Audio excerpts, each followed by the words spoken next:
and that they didn't obey God anymore. So he was angry. But God did see one man in the world who was kind and good and who obeyed the Lord's word. This man was Noah. So God appeared to Noah, and he let him hear his voice. And the Lord said, "Behold, I will cause it to rain upon the earth 40 days and 40 nights. I will bring a flood upon the earth to destroy all flesh, and everything that is in the earth shall die."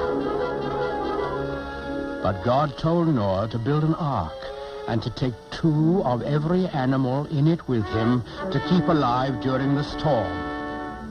And when Noah had heard God's voice, he was grateful, and he set to work right away to build the ark. This was a great boat with many, many rooms in it. When Noah finally finished it, he went out into the fields and woods, for he had to talk to all kinds of animals and birds. He talked to the lion and the wild horses. He talked to the pigs in the barnyard and the elephants in the jungle and the cute little kittens in his own house. Noah talked to all the animals on the face of the earth, even to the doves, cooing in their nests.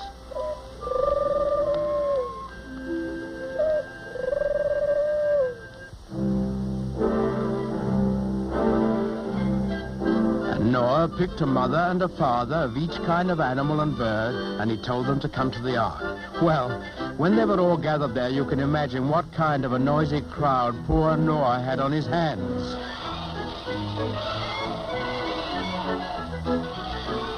What with lions roaring and pigs squealing and monkeys chattering and hyenas laughing, well, it must have been noisier than a crowd of children on the annual Sunday school excursion.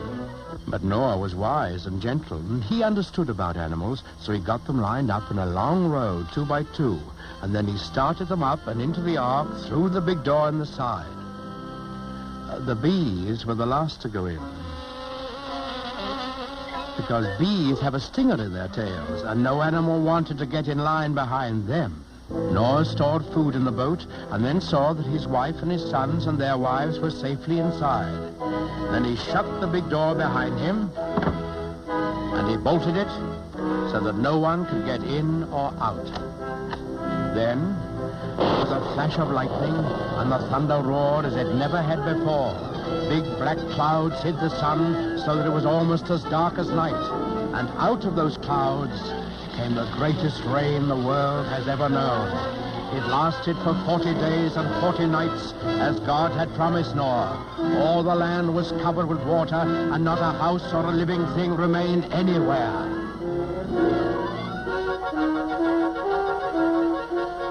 But Noah's ark floated on the surface of the waters, and he and his family and the animals who were in the ark with them were saved. On the 40th day, the rain stopped and the sun came out.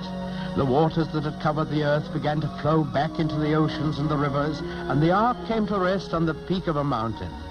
But Noah wasn't quite sure that there was enough dry land for all his animals to live on.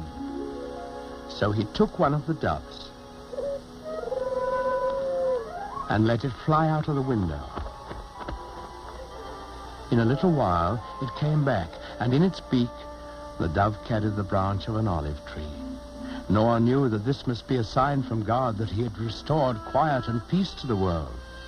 So he opened the door of the ark, and he and his family and all the animals came out on the dry land. And they praised God and thanked him. Then the Lord appeared again to Noah. He promised him that he would never again send a flood to destroy the earth. And he sealed that promise with a beautiful symbol, which he set in the sky for all of us to see. That symbol, the token of God's everlasting faith in man, is the rainbow.